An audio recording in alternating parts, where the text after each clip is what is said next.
ৰঙিয়াত পুনৰ বিতৰ্কত নাম সাঙুৰ খাইছে এগৰাকী চৰকাৰী বিদ্যালয়ৰ শিক্ষকৰ। এইবাৰ ঘটনা সংঘটিত হৈছে ৰঙিয়াৰ ভৈৰা গাঁৱত অৱস্থিত 16 নম্বৰ ভৈৰা বৰশিল প্ৰাথমিক বিদ্যালয়ত। শুক্ৰবাৰে বিদ্যালয়খনৰ প্ৰধান শিক্ষক যোগেন দাসে এটা সৰু কাম কৰাৰ বাবে কেইবাগৰাকীও ছাত্ৰ-ছাত্ৰীক যধে মধে এছাৰিৰে কোবায়। বিদ্যালয় আৰম্ভ হোৱাৰ পূৰ্বেই প্ৰধান শিক্ষকৰ এনে ৰূপ দেখি ছাত্ৰ-ছাত্ৰীসকলে ভয়তে পলায়ন কৰে। দুয়োজনে আনকি বিদ্যালয়ৰ ৱাল পাৰ হৈও পলাবলৈ চেষ্টা কৰে। এই কথাত অধিক ক্ৰোধিত হৈ শিক্ষকগৰাকীয়ে পুনৰ ছাত্ৰ-ছাত্ৰীসকলক খেদি এছাৰিৰে যধে মধে প্ৰহাৰ কৰে, যাৰ ফলত কেইবাগৰাকীও ছাত্ৰ-ছাত্ৰী আহত হয়। ফলত কেইবাগৰাকী ছাত্ৰ-ছাত্ৰী চিকিৎসাধীন হ'ব লগা হয়। এই ঘটনাৰ পিছত স্থানীয় লোকসকলৰ লগতে অভিভাৱকসকলে বিদ্যালয়ত উত্তপ্ত পৰিস্থিতিৰ সৃষ্টি কৰে। ৰাইজৰ উগ্ৰ মূৰ্তি দেখি প্ৰধান শিক্ষক যোগেন দাসে সংবাদ মাধ্যমৰ জৰিয়তে নিজৰ ভুল স্বীকাৰ কৰি ক্ষমা খোজে।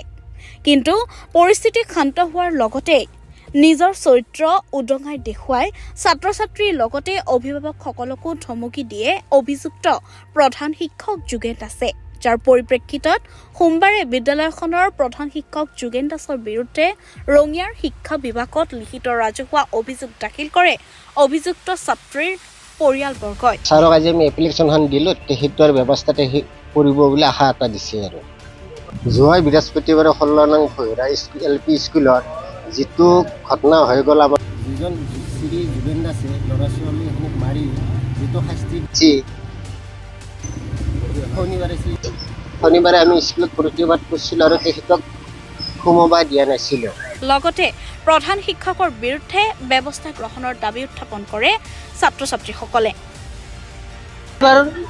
কিমান তাৰিখ আছিল? বৃহস্পতিবাৰ সেইদিনা মোটামুটি কেইটামান বজাত বা হ'ল, কেইটামান বজাত চাফাই কৰা টাইমত তাৰমানে এনেকুৱাকৈ সৰু সৰু বাচ্চা মোটামুটি 10-12টাক হেডমাষ্টাৰ যোগেন দাস তেওঁ এবাৰ বেছি নোহোৱা নাই, 1 মাহ হোৱাই নাই নহয়, তেখেতে চাফা এনে সৰু বাচ্চাকেইটাই সদায় কৰে। কৰি থাকোঁতে কালি পৰহি ৰাতিপুৱা তেওঁ আহি চাফাই নকৰাৰ কাৰণে চাফাই কৰি আছে, তাৰে মাজতে আহি তেওঁ 5ডাল চেকাই দি এনে চলি গোটেই কোনোবা চলিৰ বুকুত লাগিছে, কোনোবা চলিৰ পেটত, কোনোবা চলিৰ ভৰিত। এখন 16 নং ভৈৰা বৰশিল প্ৰাথমিক বিদ্যালয়। মই বৰ্তমান অতি নতুনকৈ আহি এই বিদ্যালয়ৰ প্ৰধান শিক্ষকৰ দায়িত্বত আছোঁ।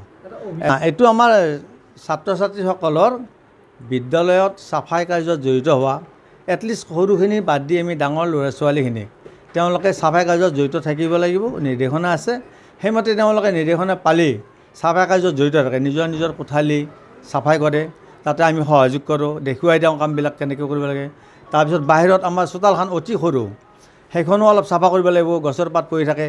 গতিকে সেইদিনা কি হৈছিলে, তেওঁলোকে নিত্য নৈমিত্তিক কামৰ মাজতে যেতিয়া মই নিৰ্দেশনা কৰিছিলোঁ তেওঁলোক আহা, আমি কোনোবা দুজনী আহা এই গছৰ পাতখিনি বুটলা ফিল্ডৰ চাফা কৰা, তেনেকৈ কৈছিলোঁ। তেওঁলোকে কামখিনি কৰিলে নকৰিলে নাজানো, মই আৰু বেলেগ ক্লাছত থাকিলোঁ। তেনেকৈ থকাৰ পিছত পৰৱৰ্তী সময়ত আহি তেওঁলোকে চাফাই কৰা নাই। তেনেকৈ 9 বাজিলে, ৰাতিপুৱা 8:30 বজাত মই স্কুল খুলিছোঁ।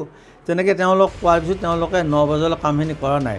নকৰিলে মোৰ কিবা খং উঠিলে, খং উঠাৰ কাৰণে মই হাতত চেকেনি আছিল, সেই চেকেনি বিদ্যাটো মই পৰিহাৰ কৰিবৰ কাৰণে সকলোকে পৰামৰ্শ দিছোঁ। চেকেনি বিদ্যাৰে আমাৰ কাম নাহে, কিন্তু চেকেনি মই নলওঁ। কিন্তু সেইদিনা চেকেনিডাল হাতত আছিলে, কিবা খং উঠিলে তেওঁলোকে কামখিনি কৰা নাই কাৰণে চাই গ'লোঁ।